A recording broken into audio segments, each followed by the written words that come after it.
तेरी वजह से मेरी बहन मुझसे मिल नहीं सकी। तूने ही शिकायत की थी ना मेरी? बोल। भाग रे। इसी नल्ली से तेरी आवाज निकली थी ना? हाँ बोल। काट दूं? काट दूं? अरे साली, मेरे बॉस से पंगा लेते हैं। अरे इस मरील को मारने से क्या फायदा? बस मैं तुम्हारे लिए खुशखबरी लाई हूँ। वो जेल में आ गई है जिसकी बहुत चर्चा थी। नहीं, मुझे मत मारो। नहीं, मुझे मत मारो।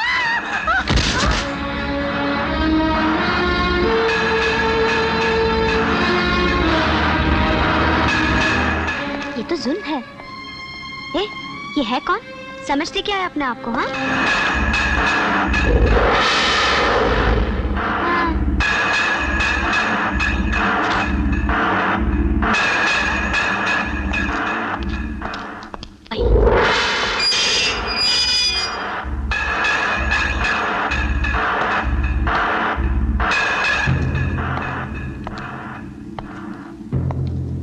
क्या नाम है तेरा?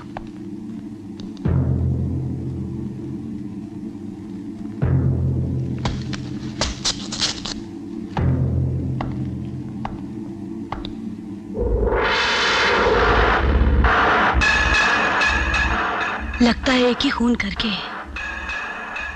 तेरा दिमाग खराब हो गया।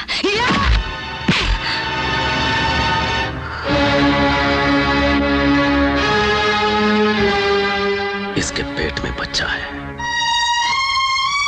बच्चा?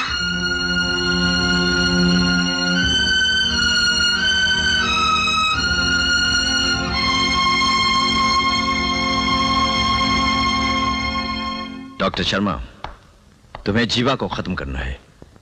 अगर आप बुरा ना माने तो एक बात पूछूं? पूछो। आपने एक डॉक्टर को जल्लाद बनाने के बारे में कैसे सोच लिया? इसलिए कि दुनिया में हजाम और डॉक्टर ही ऐसे होते हैं जिनके हाथों में उस्तरा होने के बावजूद भी हंसकर लोग उनके सामने गर्दन झुका देते हैं। मुझे सोचने के लिए कुछ वक्त दीजिए। बैठ जाओ डॉक्टर।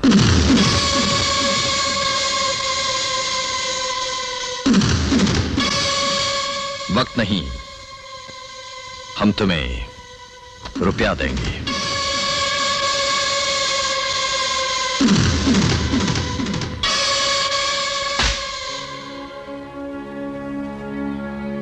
मेरे हिसाब से जीवा का टाइम पूरा हो गया है। अब और कोई रास्ता नहीं है। बच्चे की डिलीवरी के लिए उसे हॉस्पिटल भेजना ही पड़ेगा। मैं बच्चे को यही जन्म दूंगी।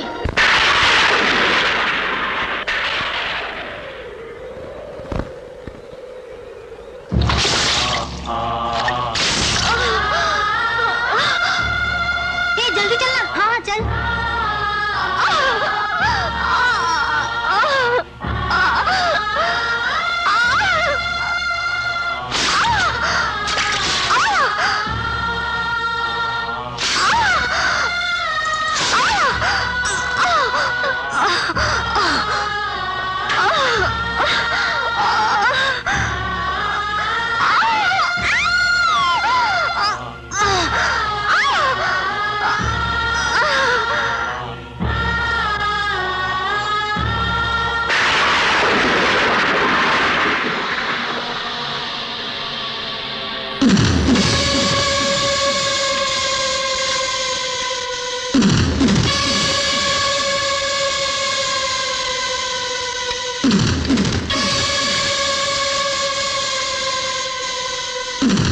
डॉक्टर शर्मा से कहना कि बच्चे के नाभि इस कैंची से काटे ताकि मां बेटे दोनों के जिस्म में जहर एक साथ फैल जाए।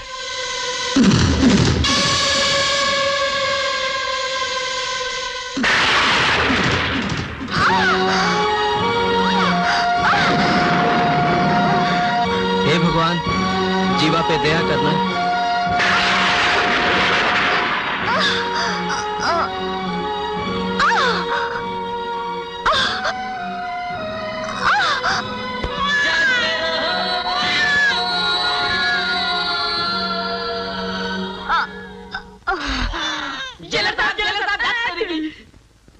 सर, जीवा को बेटा पैदा हुआ। बेटा?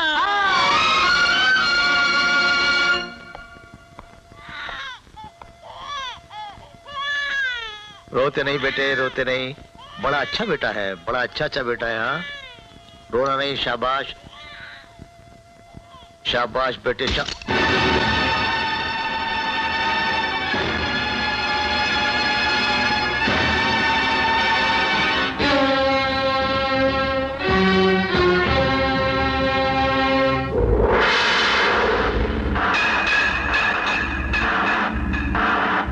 डॉक्टर साहब,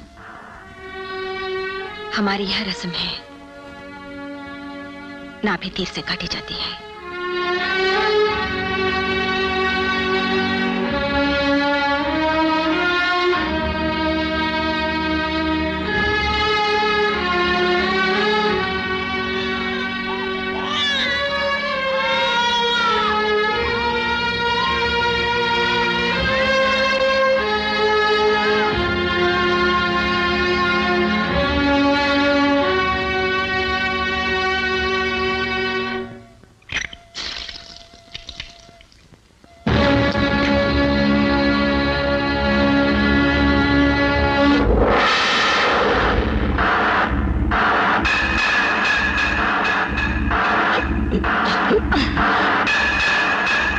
बोल, इसमें जहर है कि नहीं?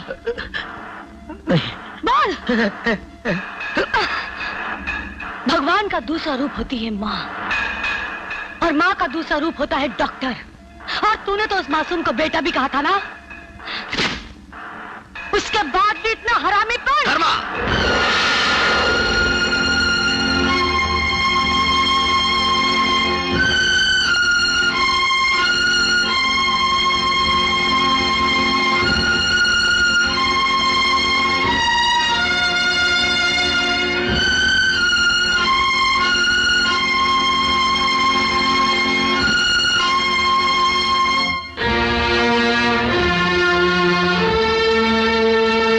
तुमने अपना कर्म कर दिया, अब मुझे अपनी ड्यूटी पूरी करनी है।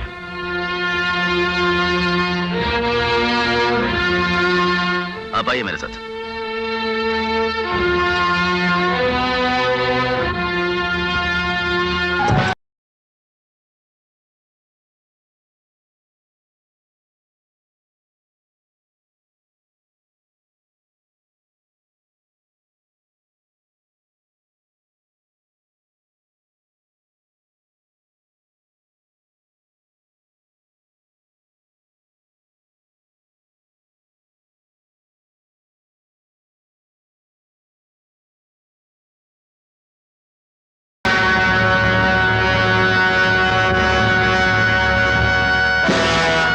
कौन है ये?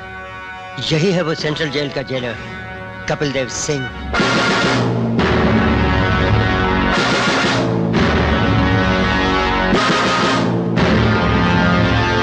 कहाँ है कृपाल सिंह? हम यहाँ हैं।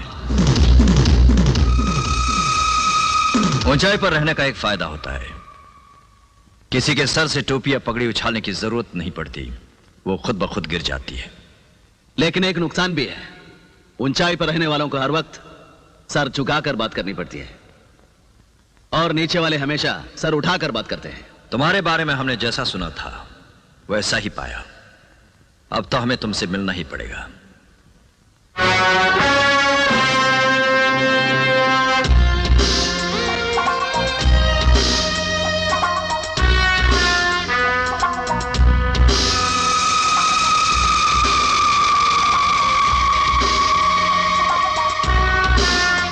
कैसा लगा तुमको हमारा ये महल? बहुत ही खूबसूरत, लेकिन लंबाई चौड़ाई में मेरी जेल से कम है। दूसरी बात यह है कि यहाँ कबूतर उड़ते हैं, जबकि मेरी जेल में मेरी मर्जी के बिना एक परिंदा भी पर नहीं मार सकता। लगता है डॉक्टर शर्मा के जहर को जहां पहुंचना चाहिए था वहां ना पहुंचकर तुम्हारे अंदर आ गया है। शायद इसीलिए जेलर साहब सिग्नल की तरह लाल पीले हो रहे हैं। इन्हें शायद ये नहीं मालूम कि सिग्नल तोड़ना हमारी पुरानी आदत है। और मेरी आदत है तुम जैसे गुंडों से जेल में झाड़ू लगवाने की। अच्छा यही होगा कि तुम लोग हमेशा के लिए इंतकाम की बात भूल जाओ।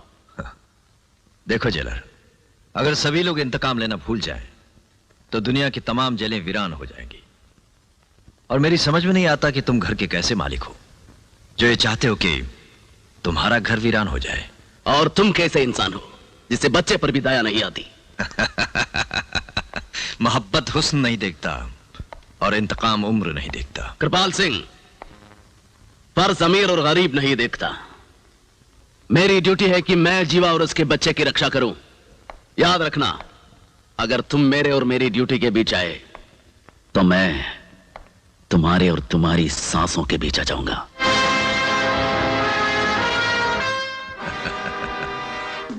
बदन पे खाकी वर्दी और कंधे पर चंद सितारे लग जाने के बाद अच्छा खासा आदमी दिन में ख्वाब देखने लगता है। मगर उसे नहीं मालूम कि ऊंचाई से पानी की धार भी गिरे तो पत्थर में सुराख हो जाता है।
खत्म कर दो उसे।